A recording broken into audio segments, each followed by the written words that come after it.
Hi, I'm Perry Atkinson, General Manager here at theDove. Hey, check out our other videos and check out our website at thedove.us.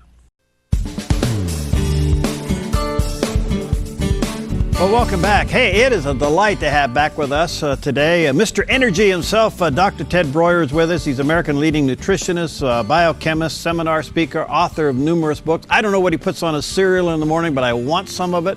Chances are he doesn't have cereal, but he has something else. Hey, Ted, how you doing, man? Perry, I'm doing great, but I don't have cereal. You're absolutely right. If you look at the ingredients on the cereal, the same as swine fat and feet, and I try to avoid that. Okay. Hey, listen, I just got through watching a documentary, Forks Over Knives. I was shocked. Oh, yeah. No, it's unbelievable what's going on with the food that we eat and how much pork we eat and all the junk food we eat and all the sodium nitrite that we eat. But I believe today we're going to talk about Ebola. Yeah. And also talk about the upper respiratory infection that's sweeping the United States. What is it? Well, this is something that's been around for the past 50 years. It was first identified back in the 60s. But what's interesting about this particular virus, it's gotten much worse this particular season. Now, let me tell you why I think that has happened, and so you can try to get a feel for what I believe on this. Number one, it was all the immunizations going back to school, and right after that, we have this massive influx of these literally thousands of children into the emergency room. I just had a psychiatrist call me out of California, and her son took the immunization shot last week or 2 weeks ago before he went back to school, and now he had to be basically hospitalized last week with an upper respiratory infection, including asthma. And so I don't know what was so particularly virulent in this year's immunizations for the kids. Plus, we no longer have a southern border in the United States. It's pretty much dissolved, I guess. I guess they're bringing in the, I don't know what they're doing. I don't really care. All I know is that they're letting tens of thousands of children into the United States without checking them for immunizations and not checking them for diseases, not checking them for dengue fever or tuberculosis or polio.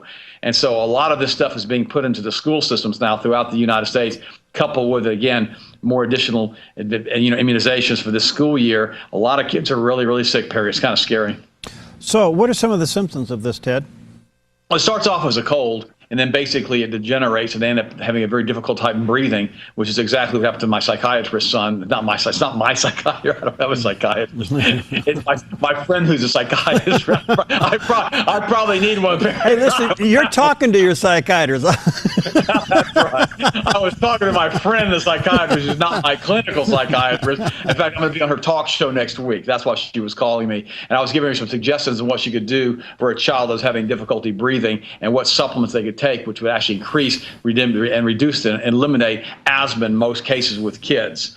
But again, if you've been given squalene and all kinds of other toxic injections into your bloodstream, you may have a problem with that. But let's talk about Ebola, too. We've got Liberia and Sierra Leone right now. Right. That are in a mess. I mean, Obama last night said on national TV that he's actually going to release, I think, 3,000 troops into Sierra Leone and Liberia in order to try to combat the disease, but they're not going to have direct contact with the folks that are infected with Ebola. I don't know how that's even possible, but that's what he's saying. But what's interesting about this is a Dr. Schmidt from Germany, who's been doing a lot of research and a lot of work in virology in Ebola, says that he projects 10 million infected in those two countries and 5 million dead. And what's interesting about that's a horrible, horrible statistic, but it sure got our country's attention and it's got Obama going.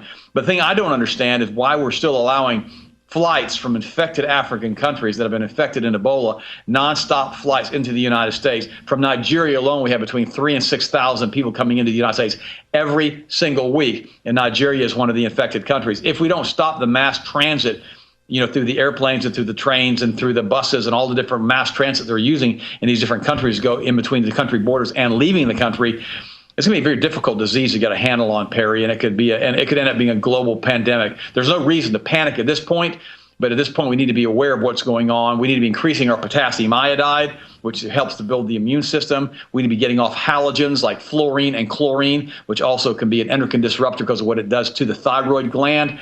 In addition to that, we need to be on vitamin C. We've got another good product called Immune Support, another product called Viagraphics. And then, of course, everybody's be taking D as in dog 3, D3 from a lanolin-based, probably 5,000 IUs a day. And, of course, I've written a whole article that you can get for free at my website at healthmasters.com concerning this potential pandemic that we have that could be doing a global impact pretty quickly. If you look at the numbers on it, they're looking at 2,000 who are supposed to die this month alone in Sierra Leone, 4,000 next month they're projecting. And if you carry that out for about 18 months, we have a global issue here with millions dead. So let us pray that doesn't happen. All right. So, by the way, website, helpmasters.com. Ted, okay, so is there any way to treat this? I mean, we saw where this one doctor got the special serum, and apparently he did recover, but they ran out of it. What is it? But then another person got the serum and died. So, I mean, there's no guarantee there's going to be any efficacy on the serum. I personally think what they're doing with these people they're bringing back, remember, Ebola only has around the 50% death rate on this particular strain. What's interesting about this particular strain, though, Perry, and I don't really understand how this happened, but I know there was a weapons research facility in Sierra Leone that the government has since closed down that was working on Ebola. This particular strain seems to is no longer UV sensitive, which is odd to me. It used to be when Ebola got into the sunlight, it was dead almost instantly. Plus, after the third person it transmitted into, it went dormant and it no longer was viral. This one doesn't do that. It continues to infect. But the old strain used to have about a 90% death rate. This one has about a 50% death rate with treatment. The problem is they've run out of hospital beds, they've run out of IV bags, they've run out of saline, they've run out of all the different things they need. Plus the kids, the two people that were brought to the hospital there at Emory in Atlanta, they were both given huge infusions of nutrients, of vitamins, of fluids, of blood, and all the other things. I believe it was the nutrient infusion that probably helped them more than anything else. I'm not sure exactly what that injection they gave them did, if anything, because like I said, that third person who got that injection died. And it may be one of the ways that globalists are going to try to basically give us more injections and charge us $20,000 for a shot, and people are going to be going out and mortgaging their houses to get their Ebola vaccination. All right. This is obviously very potentially scary, and I think parents are concerned about it. I think you're talking very clearly the fact that a lot of these kids are coming to school, they're infected one way or the other. What should a parent do these days? Well, the kids need to be on iodine, potassium iodine every day, at least 1,000 milligrams of vitamin C a day. And also they need to be on vitamin D3, D as in dog 3, every single day. And it's very important that they maintain a very strong immune system, Perry, because remember, not everybody who gets infected with or gets exposed to Ebola gets infected by Ebola. Not everybody who gets infected by Ebola dies from Ebola. A lot of it has to do with the body's own immune reaction to it. Now, remember, in Africa, in some cases, 100% of the population in certain areas are infected with the AIDS virus. So their immune systems are already shot.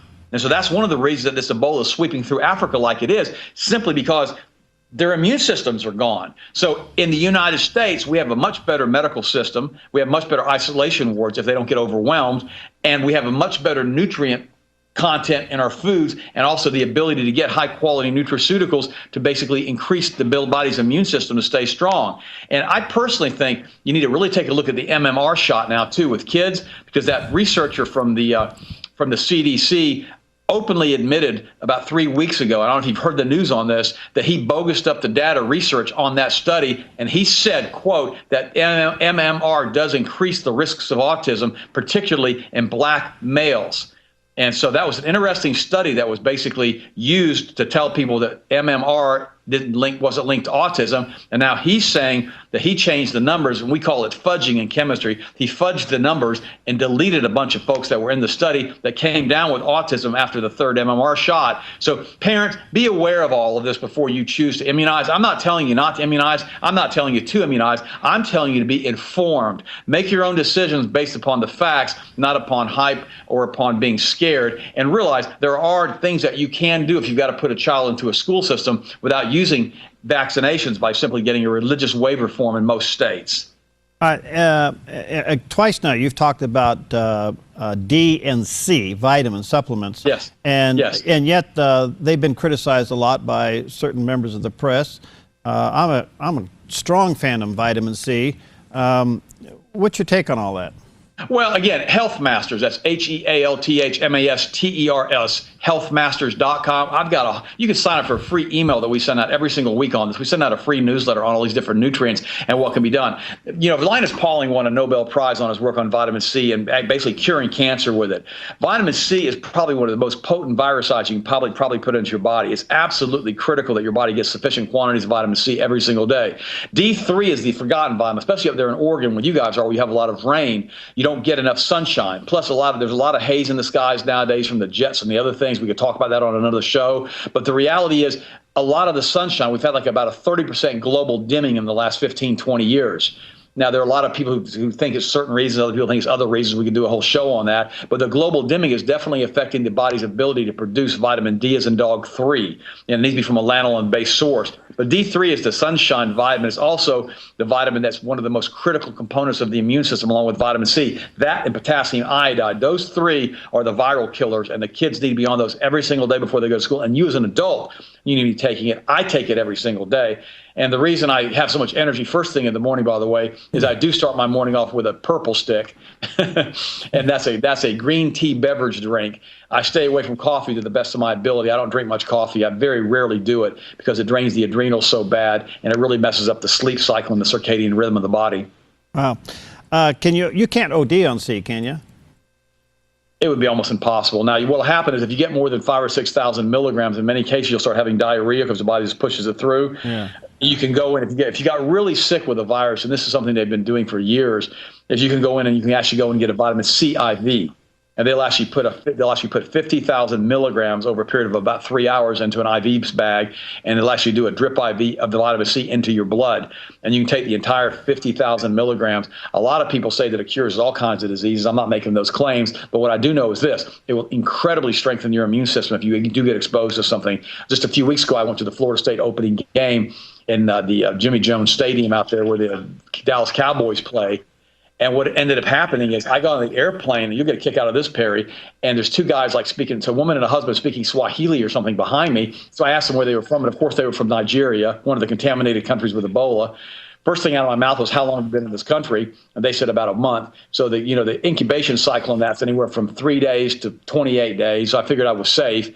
And I got to the hotel. There's an entire convention going on from Nigeria with probably 1,000 people there, basically doing a convention that had just flown in from Nigeria. So I made sure before I got on the plane, just in case anything like that happened, which it did, I had a vitamin C IV the day before I left along with my wife. Oh, wow. Hey, Ted, you're a delight. Okay, healthmasters.com. That's the place to go, right? That's the place to go. All right, look forward to having you back. Keep up your good work and your high energy, and stay at it, man. Thank you, Perry. Good to see you. All right, Ted Brower. And again, Brower, you can go to healthmasters.com. That's HEALTH, masters.com. Incredible resource. Check it out. We'll see you next time on Focus Today.